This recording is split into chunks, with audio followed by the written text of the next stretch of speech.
سلامونه وخت مو په خیر. په ارزو کې د 1 بجې خبرونو ته ښه راغلاست. د ایران د بهرنیو چارو وزیر د افغانستان وګړو لپاره د ویزو صادرولو بهیر کې د اسانتیا له برابرېدو خبر ورکړی دی. د ایراني رسنیو د راپورونو پر بنسټ سید عباس عراقچي د ګرځندوی او لاسي صنایعو پانګوالو په تخصصي غونډه کې د افغانستان او ایران ترمنځ د ګرځندوی ظرفیت ته په اشارې سره ویلي چې دغه هیواد د بهرنیو چارو وزارت چمتو دی څو افغان غوښتونکو لپاره د ویزو صادرولو بهیر اسانه کړي.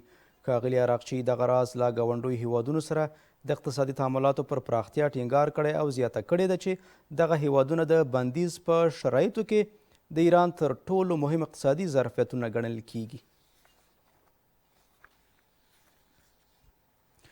د صنعت او سوداګري وزیر د یو پلاوي په مشرۍ د سرخنداریا چین سوداګرۍ غونډه کې چې د ترمز نړیوال سوداګریز مرکز کې ترسره شوی ګډون وکړ. نورالدین عزیزي په دغه ناسته کې د سوداګریزو اقتصادي اړیکو پر پراختیا له منځنۍ اسیا او چین سره د نویو ترانزیتي دهلیزونو پر رامنځته کېدو د ګډو همکاریو پر پراختیا او د افغانستان، ازبکستان او چین ترمنځ د پانګونې د نویو فرصتونو پر رامنځته کولو ټینګار کړی دی. ښاغلي عزیزي ویلي چې په وروستیو کلونو کې له ازبکستان سره د افغانستان اړیکې د اقتصادي همکاریو نوي پړاو ته دننه شوي دي.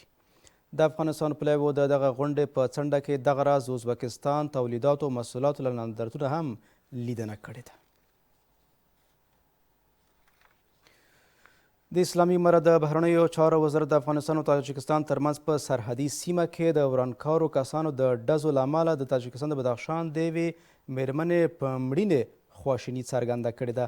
دغه وزارت اعلان کړی چې ځینې عناصره ورانکاره کسان د افغانستان د بدخشان ولایت په ځینو سیمو کې د بېنظمیو د رامنځته کولو هڅه کوي څو له دې لارې د اسلامي امارت او تاجکستان ترمنځ د باور پر فضا منفي اغیزه پرېږدي.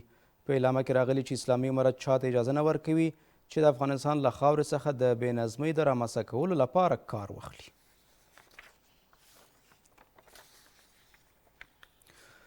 د کډوالو چارو وزارت په زابل ولایت کې سلګونه راستنو شوو اړمنو کورنیو لپاره د خوراکي مرستو له ویشلو خبر ورکوي. د کډوالو چارو وزارت د خبرپاڼې له مخې ځایي مسؤلینو د راستنو شوو کډوالو دایمي ستونزو پر هواري، هغوی ته د اړینو خدماتو پر وړاندې کولو، د کار زمینې پر برابرولو او پر تخنیکي او حرفوي زده کړو ټینګار کړی دی. په خبرپاڼه کې راغلي چې د خوراکي مرستو د ویش بهیر تر دا مهاله په لوګر، پکتیا، پکتیکا او زابل ولایتونو کې ترسره شوی دی.